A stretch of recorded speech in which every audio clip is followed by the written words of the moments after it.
A palavra que eu trago hoje para todos nós se encontra no livro de Isaías, capítulo 59, versículo 1 e 2. Todos acharam? E diz assim: Eis que a mão do Senhor não está encolhida para que não possa salvar, nem surdo o seu ouvido para não poder ouvir. Mas as vossas iniquidades fazem separação entre vós e o vosso Deus, e os vossos pecados encobrem o seu rosto de vós, para que vós não ouça. Eu estive procurando um título para a ministração e a palavra que o Senhor colocou, o título que o Senhor colocou no meu coração é inércia espiritual. Ou, em outras palavras, a resistência à mudança. Eu acho esse texto assim um pouco forte. E é muito difícil ministrar uma palavra dessas, porque ela primeiro nos confronta. Ela primeiro fala conosco, para depois poder ser passado para a igreja do Senhor. E eu anotei aqui sobre o que é a inércia. Eu procurei um pouco sobre isso e escrevi aqui que diz assim: inércia é a resistência a qualquer mudança, ou a se manter na mesma velocidade ou direção. A inércia é quando nós por exemplo, lançamos uma bola, ela vai numa velocidade e ela vai numa direção. Mas é necessário que haja um lançar. É necessário que haja um empurrar para que ela avance. Só ela não avança. E para que ela mude de direção, é também necessário que a gente bata nela, faça alguma coisa para que ela mude de direção. Ou para que ela se detenha. Muitas das vezes, nós, cristãos, estamos inertes dentro da casa do Senhor. Muitas das vezes nós estamos paralisados ou estamos nos movimentando, mas é necessário que para que isso aconteça, nós precisamos uma motivação. Você já viu aquele cristão que vem à igreja, se converte, aquela pessoa que vem e se converte, e quando se converte, ele é cheio de glória a Deus, aleluia, e você chama e o irmão vem, e você nem precisa chamar e o irmão já está, e aquele negócio, sabe, é aquele primeiro amor que motiva aquela pessoa, que faz ele fazer alguma coisa. Mas muitas das vezes nós estamos dentro da casa do Senhor, e nós estamos paralisados, ou nos movimentando, mas na direção errada. E precisamos que alguém venha, traga uma palavra de motivação. Irmão, em nome de Jesus, receba mediante a fé. E aquele negócio todo, sendo que a palavra, ela em tudo nos motiva a continuar. A palavra em tudo, ela nos dirige até o alvo que é Jesus. Certo que há palavras que são mais duras, porque o nosso Pai nos ama. E o Pai que ama corrige o seu filho. Se o meu filho faz coisa errada, por amor a ele eu vou corrigi-lo. Por amor a ele eu vou ter que botar um basta, um chega. Não, você está fazendo errado, a sua motivação é errada, então é necessário parar. Talvez o meu filho possa dizer: não, mas a minha mãe é braba, o meu pai é brabo. Talvez na hora, muitas das vezes nós não entendemos a motivação que Jesus tem, sabendo que se nós lermos a palavra do Senhor, está escrito que o que o Senhor quer é que nós venhamos a morar juntamente com Ele para toda a eternidade. Nós o sabemos. E muitas das vezes nós teimamos em dizer: não, mas poxa, Jesus, Jesus, Quantas e quantas vezes nós precisamos dessa palavra? Vai, em nome de Jesus vai dar certo. E você vem aqui, você ouve uma palavra sobre o povo que entrou na terra prometida, e aleluia. E você sai de aqui motivado. E você é motivado a fazer ou a deixar de fazer alguma coisa. E o que eu achei interessante nessa palavra é no versículo 4, que diz assim: ninguém há que clame pela justiça, ninguém que compareça em juízo pela verdade. Confiam no que é nulo e andam falando mentiras. Concebem o mal e dão à luz a iniquidade.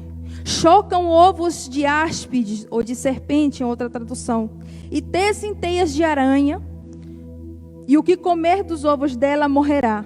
Se um dos ovos é pisado, sai-lhe uma víbora. Sabe o que eu acho interessante? É que muitas das vezes nós estamos na casa do Senhor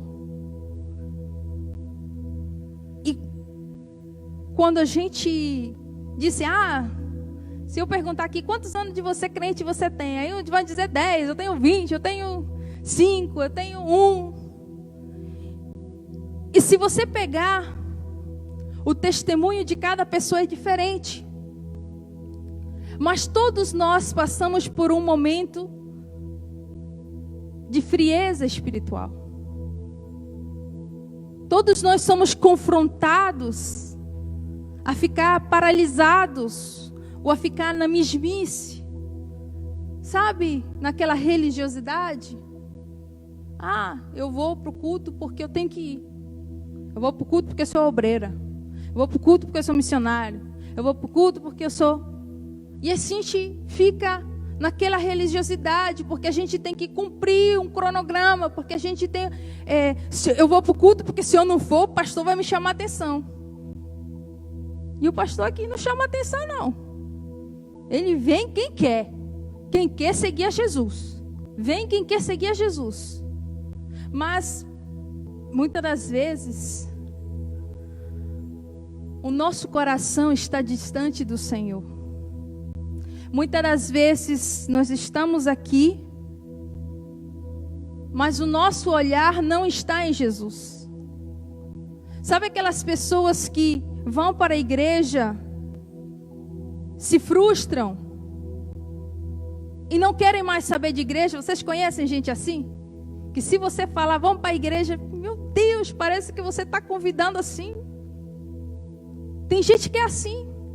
Porque foi para a igreja, entrou na igreja, olhou para as pessoas, deixou de olhar para Cristo na cruz, deixou de ver a justificação que está em Cristo Jesus para cada pessoa e começou a olhar nos seus erros, os erros das pessoas. Porque fulano disse isso, porque ciclano diz aquilo. Porque tu viu como que a irmã me olhou? Tu viu como que a irmã olhou para mim? A irmã não me deu paz do Senhor, não me deu graça e paz. E se ferem. E acabam estando dentro da igreja com o coração ferido. E a Bíblia disse que o que nós temos que guardar, se alguma coisa que nós temos que guardar, é o nosso coração. Porque é dele que procede a vida. Muitas das vezes nós nos ferimos com pequenas coisas, besteirinhas, picuinhas. E o inimigo, que ele é astuto, ele vem semear contenda. Ele vem semear pensamentos negativos. Ele vem semear pequenas raposinhas. E aí nós nos deparamos nesse texto que diz assim, que nós, estando dentro da casa do Senhor, começamos a chocar os ovos da serpente. Nós começamos a conceber o mal e dar à luz a iniquidade. Vocês sabem que para conceber ou engravidar é necessário um processo. E na nossa vida espiritual é da mesma forma. O inimigo lança setas.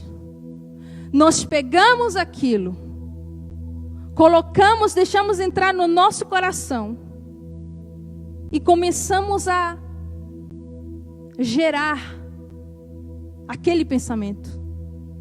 Começamos a gerar aquele desejo. Começamos a gerar pensamentos impuros. Começamos a, não estou dizendo a fazê-lo, porque por enquanto só está sendo gerado. Mas todo esse processo vai gerar um fruto. Vai nascer alguma coisa daquilo. Vai nascer alguma coisa. E o problema é quando aquele fruto nasce. Quando nós deixamos de pensar, quando nós deixamos de desejar e queremos passar ao ato. E o inimigo, ele é especialista em manter a ferida viva. O inimigo, ele é especialista em manter aquele desejo vivo. E aquilo vai nos enrolando, e nós nos deparamos dentro da casa do Senhor, estando naquela situação. Em Isaías capítulo 58, versículo 2, diz assim: mesmo neste estado, ainda me procuram dia a dia, tem prazer em saber os meus caminhos, como o povo que pratica a justiça e não deixa o direito do seu Deus. Pergunta-me pelos direitos da justiça. Tem prazer em se chegar a Deus, dizendo: por que jejuamos nós? E tu não atentas para isso? Por que afligimos a nossa alma e tu não o levas em conta? Eis que no dia em que jejuais, cuidais dos vossos próprios interesses e exigis que se faça todo o vosso trabalho. Aqui está falando sobre o povo de Israel. Um povo que conhecia a Deus. Um povo que já tinha tido experiências com Deus. Não era um povo leigo, não. Era um povo que conhecia, que tinha experiência com Deus. E nós vemos que aqui o próprio Senhor os repreende, dizendo: vocês me buscam, vocês até vão para o culto, vocês ouvem a palavra, vocês estão em todos os eventos, vocês estão, e vocês ainda me dizem: Senhor, cadê a justiça? E vocês ainda me dizem: Senhor, nós oramos, clamamos, jejuamos, e aí, cadê? Cadê? Muitas das vezes nós estamos dessa forma dentro da igreja. Muitas das vezes nós não recebemos aquilo que nós desejamos, aquilo que nós almejamos, porque o nosso coração está distante do Senhor.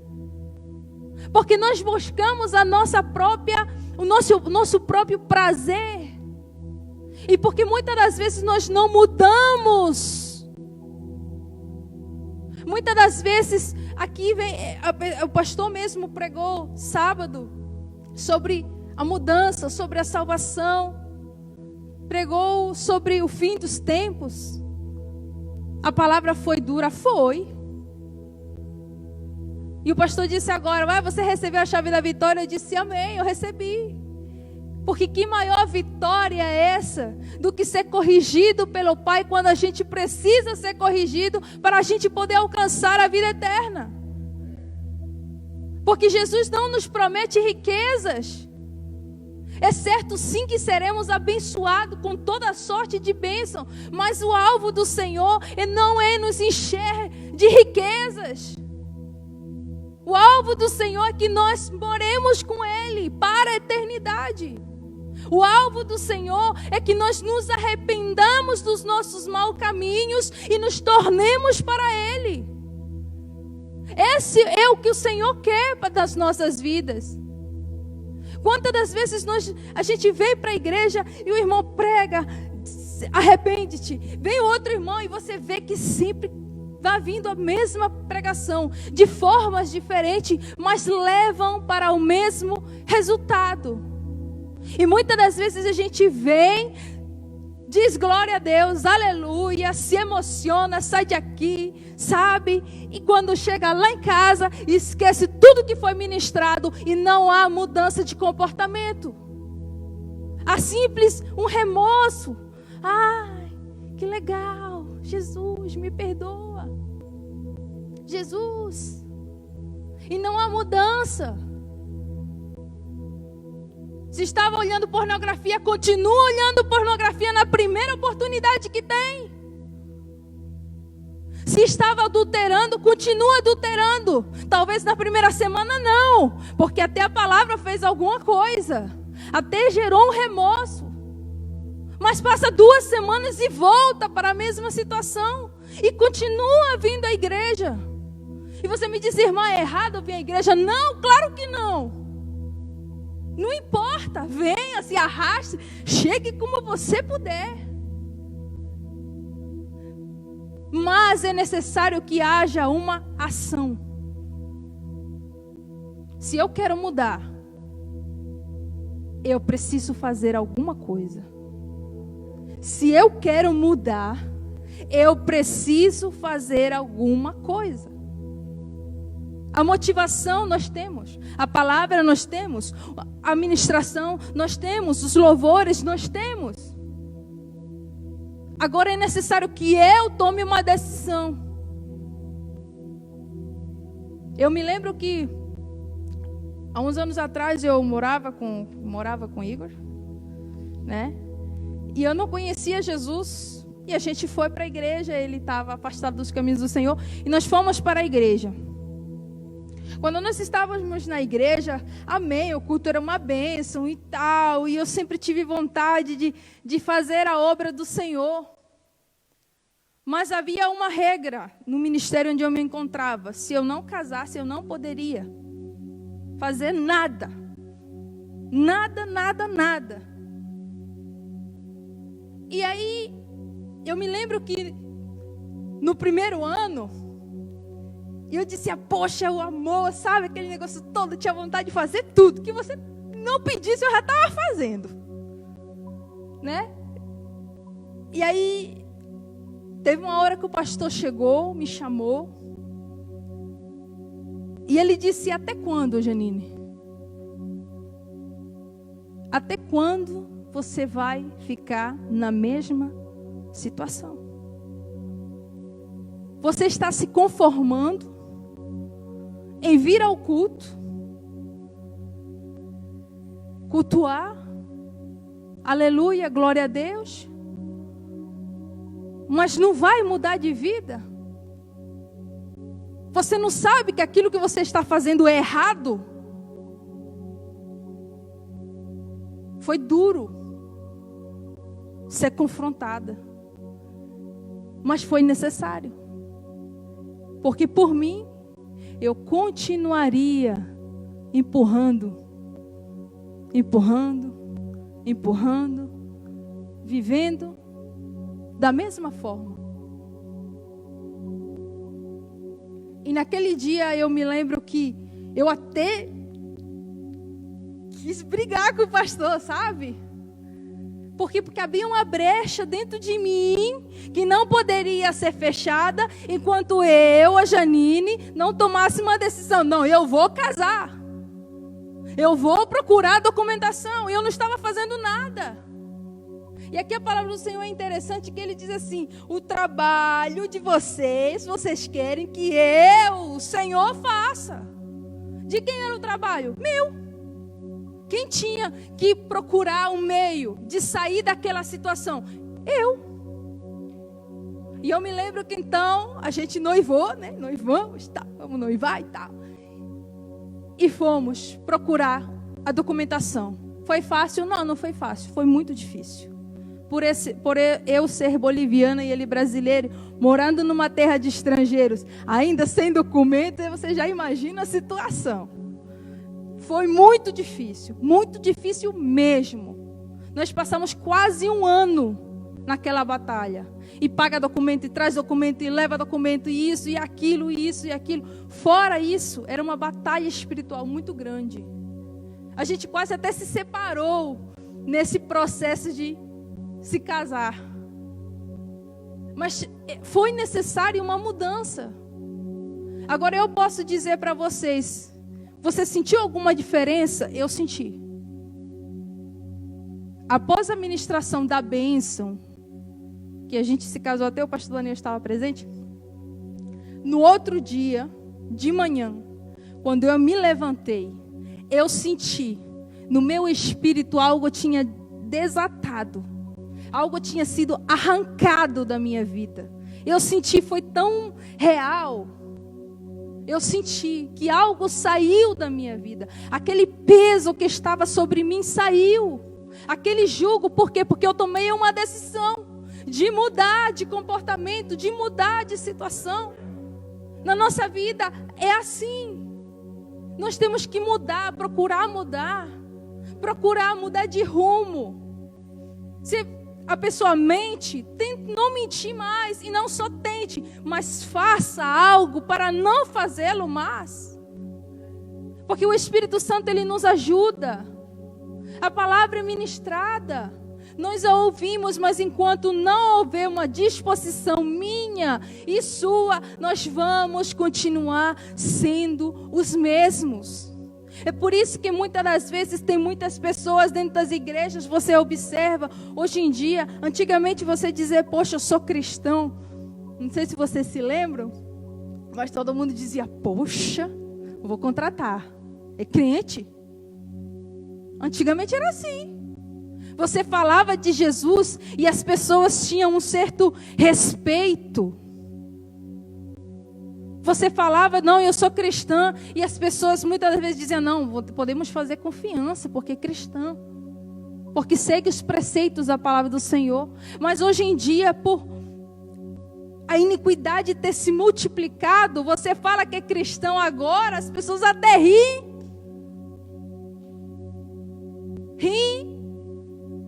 E se puder não lhe dar o trabalho, não lhe dão. Sabe por quê? Porque está cheio de pessoas nas igrejas que vêm, que ouvem a palavra, mas que não tem a ação de mudar. A ação de fazer alguma coisa para que aquela palavra, que é espírito, que é vida, realmente comece a fazer efeito. Nós vemos dois homens na Bíblia, muito interessante, que todo mundo conhece. Saul e Davi. Saul e Davi serviam ao mesmo Deus. Entre Saul e Davi não havia diferença nenhuma para o Senhor. Entre um e o outro, o Senhor tinha declarado bênçãos. Entre um e o outro, o Senhor tinha feito promessas. Se nós vamos trazer para os dias de hoje, os dois vinham ao culto, ouviam a mesma palavra, mas há dois caminhos, há duas diferenças entre esses dois homens. Saul, mesmo sendo escolhido por Deus, ele decidiu abrir mão da presença de Deus, ser um mero religioso e cumprir o protocolo, desobedecer ao Senhor, porque ele fazia porque queria, porque chegou nesse nível. E eis o perigo de nós, cristãos, ouvir a correção e não fazer nada para que ela venha gerar em nós mudança. E o caminho é caminho de morte, porque o salário do pecado é a morte. Mas ao caminho de Davi, que mesmo Davi pecando, nós sabemos que Davi adulterou e mandou matar, praticamente matou, né? Mandou matar o marido da sua amante. Mas a Bíblia disse que ele se arrependeu de todo o seu coração. A Bíblia nos relata no Salmo, se eu não me engano, 35. E tem outro Salmo, eu acho que é 56, eu acho que eu anotei aqui. 32 e 51. Onde fala que Davi, ele se arrepende de todo o seu coração. Ele aceita a correção. Quando Samuel chega com ele e começa a contar a história, e ele disse, pois é, então tinha um homem, e aí o cordeirinho, e aí começa a contar aquela história. Sabe que quando, às vezes o pastor chega conosco e fala assim, pois é, história, né, pastor? História, sabe? Assim, como quem não quer nada, né? Mas é um bom entendedor, poucas palavras é o suficiente. Então Davi entendeu, e ele se arrependeu. E o Senhor o perdoou, porém, ele teve que pagar pela consequência do seu pecado. Isso aí não tem como.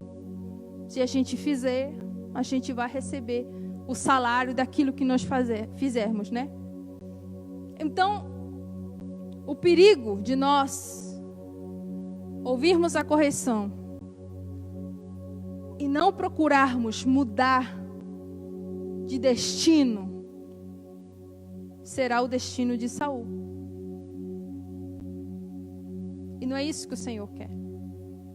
Porque se o Senhor nos corrige, se o Senhor nos fala, se o Senhor usa 1001 formas, é para que a gente possa ouvir, para que a gente possa então abrir o nosso coração, limpar o nosso coração e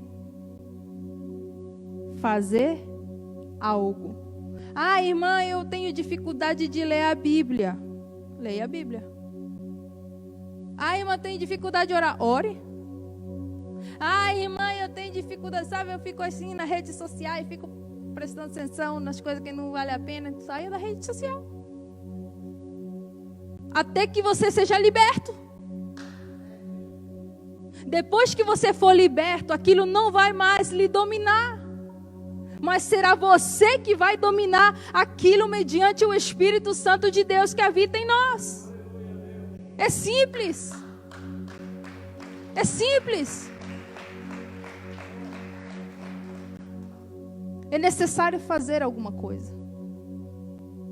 Ah, irmã, mas eu tenho problema de álcool, cigarro. Não fume.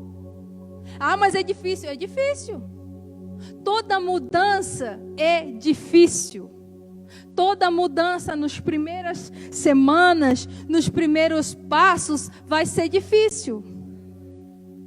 Mas a recompensa virá. A recompensa virá por aquele nosso esforço. E para terminar, eu quero que a gente leia em Isaías 55, versículo 6. Adiante. Buscai o Senhor enquanto se pode achar. Invocai-o enquanto está perto. Deixe o perverso o seu caminho e iníquo os seus pensamentos. Converta-se ao Senhor, que se compadecerá dele. E volte-se para o nosso Deus, porque Ele é rico em perdoar. Porque os seus pensamentos não são os vossos pensamentos, nem os seus caminhos os vossos caminhos, diz o Senhor. Porque assim como os céus são mais altos do que a terra, assim são os meus caminhos mais altos do que os vossos caminhos, e os meus pensamentos mais altos que os vossos pensamentos. Então, irmão, a palavra hoje é essa. Não adianta só ter fé, é necessário ter ação. Não é suficiente a gente ser motivado, mas é necessário a gente caminhar, fazer. Vai ser difícil? Vai. É necessário uma mudança? É. Mas o Senhor não quer que ninguém se perca. O Senhor não quer que eu me perca. O Senhor não quer que nenhuma pessoa se perca. E nós precisamos. Se a dificuldade é orar, ore mais. Ai, mãe, eu não consigo orar. Ai, meu Deus, dá dor de cabeça, sabe? Aquele negócio todo. Eu esqueço de orar. Bota alarme. Para que tem um telefone, gente? Bota alarme. Oração. Uma hora você vai orar. Mas o que vale é você se mexer. É você ter uma ação. O resto o Espírito Santo faz. Bote alarme. Orar. Cole papel na sua porta da entrada da sua casa. Faça alguma coisa para que o Senhor possa ver o seu esforço. Porque o que é para nós fazermos, o Senhor não vai fazer. O que é para a gente fazer, o Senhor não vai fazer. Muitas das vezes nós oramos: Senhor, me ajuda a ser mais fiel. Senhor, me ajuda a ser mais cheia do Espírito Santo. Eu já orei assim. Senhor, me ajuda a ser mais cheia do Espírito Santo. Eu acho que Deus olhava para mim e falava assim: mas tu não ora? Tu não lê a Bíblia? Oh, Jesus, me dá os frutos do teu Espírito. Mas como é que Deus vai dar os frutos se eu não sei nem quais são os frutos? Mas a partir do momento em que a gente, com luta, com esforço, começa a fazer uma mudança no físico, o Senhor no espiritual, Ele se move. Amém? Que Deus vos abençoe em Cristo Jesus.